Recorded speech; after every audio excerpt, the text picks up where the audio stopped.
अच्छा उमर साहब, यहाँ एक बहुत इंटरेस्टिंग बात है। इंटरेस्टिंग ये कि हमने पहले से प्लान किया हुआ था। माइक हेजन जब बात कर रहे थे, उनका बयान सामने आया, उन्होंने कहा जी कि हम अगर टॉस जीतेंगे तो पहले बैटिंग करेंगे और बाद में हम बॉलिंग करेंगे। तो वो सोने पे सुहागा हुआ कि भारत ने टॉस जीता और हमें बैटिंग करा दी। दूसरा उन्होंने कहा था कि हमने जारहाना खेलना है और ऐसे माइंडसेट से खेलना है कि हर बॉल को हमने बाउंड्री पार पहुँचाना है, वो भी एग्जीक्यूशन हमारी सही जा रही है। अब तीसरा उन्होंने ये कहा था कि बॉलर ऐसे बॉल करें कि हर बॉल पर उसने विकेट लेनी है। अब ये आगे अपने देखना है कि ये वाला प्लान वर्क करता है कि नहीं करता इंडियन बैटिंग के सामने। देखिए, ऐसी विकेट्स पे ना आप एक क्या करते हैं कि आप विकेट टू विकेट बॉल करते हैं। आप विकेट के बीच में बिल्कुल गेंद करते हैं। आपको तेज करने का फायदा नहीं है और आपकी ऑफ द सीम नहीं है अगर स्विंग हो रही ज्यादा या ऑफ द विकेट नहीं हो रही है तो लिमिटेड वो लिमिटेशंस है ना उस बॉलिंग की। वसीम है तो जी आप लाहौर से। मुबशिर साहब, सॉरी टू कट यू। जी वसीम, बिल्कुल। क्या कहना चाहेंगे, मुबशिर साहब से क्या पूछना चाहेंगे आज के मैच के हवाले से? कदरे बेहतर पाकिस्तान की परफॉर्मेंस और क्विक फायर पाकिस्तान ने 100 स्कोर किए हैं। हमें तो लग रहा है 12 ओवरों में 100 पाकिस्तान की तरफ से बहुत तेज़ हैं। सर मैं तो यही कहना चाहूँगा कि सर ये मुबशिर लुकमान साहब ने कभी बैट नहीं पकड़ा और वो कह रहे हैं कि स्लो हिट करें। इन जगहों पे ना आपको भी पुराने बैट्समैन जैसे वसीम अकरम है, सैयद अख्तर है, इन लोगों से इंटरव्यू लेना चाहिए कि किस तरह खेलना चाहिए पाकिस्तान टीम को। कह रहे हैं कि जी कि वसीम अकरम, वकार यूनुस जैसे प्लेयर्स से हमें सीखना चाहिए कि उनसे हमें जो है वो कोचिंग के वाले से मेरे ख्याल से ये पूछना चाह रहे होंगे, इन प्लेयर्स से कोचिंग करवाई जाए तो पाकिस्तान जो है वो बेहतर कर सकता है।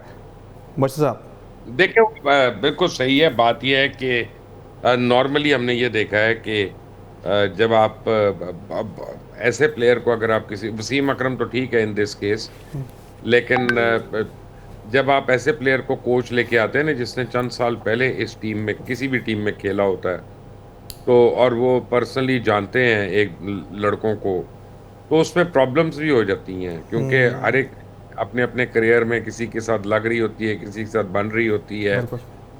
वो उस तरह से तो फिर आपके वो ना वो लाइक्स और डिसलाइक्स उसमें आते हैं। तो नॉर्मली कोचेस और जो होते हैं ना या सिलेक्टर्स, वो ऐसे लोगों को बनाया जाता है जो कम से कम 20 साल पहले के हों, 25 साल पहले के हों, ताकि वो आपके साथ उन्होंने कभी ड्रेसिंग रूम शेयर ना किया हो। वो बड़ा एक इम्पॉर्टेंट फैक्टर होता है। आप देखिए, मियां दाद जब बन गए थे तो मियां दाद के साथ प्रॉब्लम हो गई थी, टीम कोऑपरेट नहीं कर रही थी क्योंकि वो सारी टीम उनके साथ खेली हुई थी। तो सडनली एक प्लेयर को अपने कोच के तौर पे लेना या सिलेक्टर के तौर पे लेना, उनको स्ट्रगल करना पड़ गया था। तो वो भी एक आजमाइश है। तो ये सब ज्यादा सीनियर को लें, कोई ऐसी बात नहीं।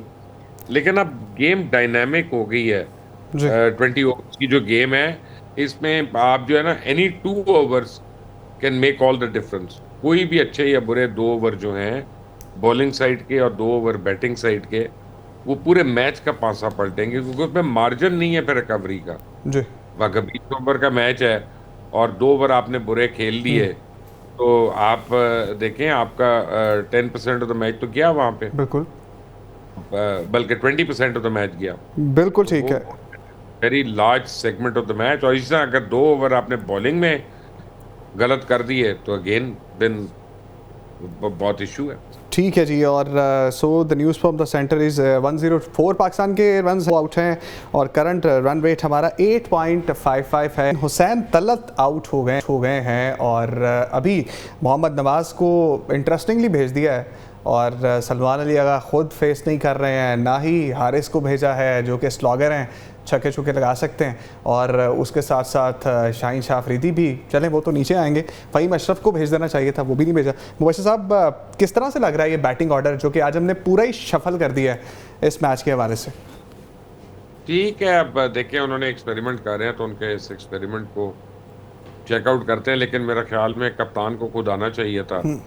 और यानी जब कोई ऐसी चीज होती है, ऐसी मूवमेंट होती है तो captain has to take the responsibility और खुद उसको आना पड़ता है सामने आके। और अगर वो नहीं लेता तो ये उसकी आप समझें कि कमजोर दिल का नतीजा है। ये कहना कि मैं आखिरी 2 ओवरों में आके मैं छक्के मार लूंगा, वो अच्छी सिचुएशन नहीं है। वो तो कोई भी टेल एंडर भी कर सकता है वो काम। तो सलमान को आना चाहिए था यहाँ पे। I am surprise. और अभी ये नहीं पता मुझे कि नवाज जो हैं ये कैसे प्लेयर हैं, मैंने इनको देखा नहीं है। नवाज तो मर्द बहरान है मुबशिर साहब और ज़रूरत पड़ने पर बॉलिंग भी अच्छी कर जाते हैं, बैटिंग भी अच्छी कर जाते हैं। तो एक अच्छा ऑप्शन है नवाज का। नवाज कुछ कर सकता है। चले, अल्लाह करे जो मर्जी करे। बात तो हमें अपनी टीम के लिए फिक्र है, अपनी टीम के लिए हम फिक्रमंद है, लेकिन अब वो 220 वाला टारगेट जो है वो सडनली आउट ऑफ रीच हो गया। तो हम कहीं पे पढ़ रहे थे, सॉरी टू कट यू, हम कहीं पे पढ़ रहे थे, सोशल मीडिया पे लिखा हुआ था जब नवाज़ अच्छी परफॉर्मेंस देता है तो कहते हैं एक मुल्क के लिए नवाज़ है जो कि सियासत में है और एक पाकिस्तान टीम में नवाज़ है, दोनों कुछ करते हैं तो पाकिस्तान जीत जाता है। पता नहीं, ये फिर अपना वो जिसकी भी सेंस ऑफ ह्यूमर है, काफी वियर्ड किस्म की सेंस ऑफ ह्यूमर है। मैं तो इससे एग्री नहीं करता माजरत के साथ।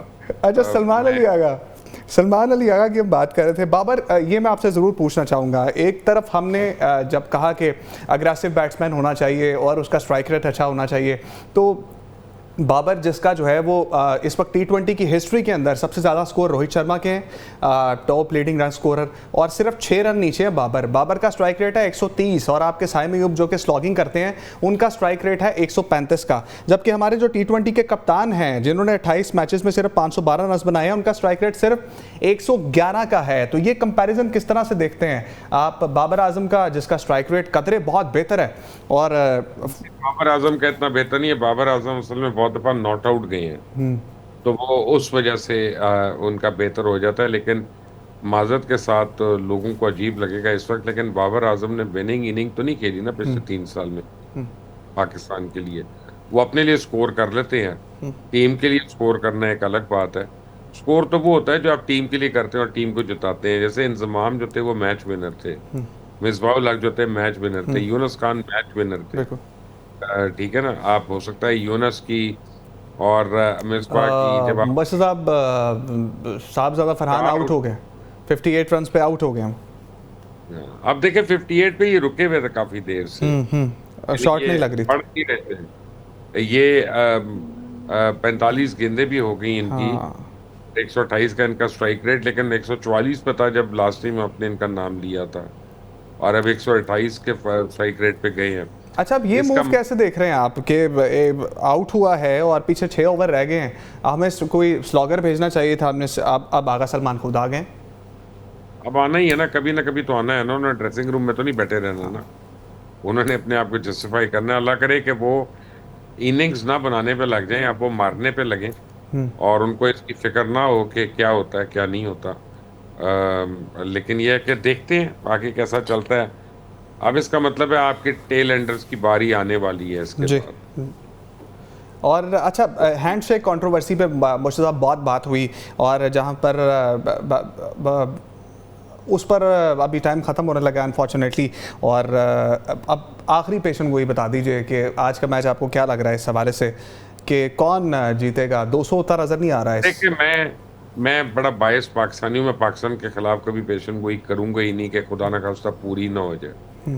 तो मैं तो सिर्फ पाकिस्तान के हक की पेशन गोई करूंगा हमेशा, और अल्लाह से दुआ करूंगा कि अल्लाह मेरी बात को सही कर दे इंशाल्लाह। और हम भी ये दुआ करते हैं कि पाकिस्तान आज का मैच जीते। और आखिर में जाते जाते स्कोर आपको बता दें, 116 रन पाकिस्तान ने अभी तक बनाए हैं, 4 उसके खिलाड़ी आउट हुए हैं, 14.2 ओवर्स का जो है वो खेल मुकम्मल हो चुका है, और करंट रन रेट पाकिस्तान का 8.09 है। आगा सलमान खेल रहे हैं, मोहम्मद नवाज खेल रहे हैं, और शिवम दुबे जो हैं वो बॉलिंग करवा रहे हैं।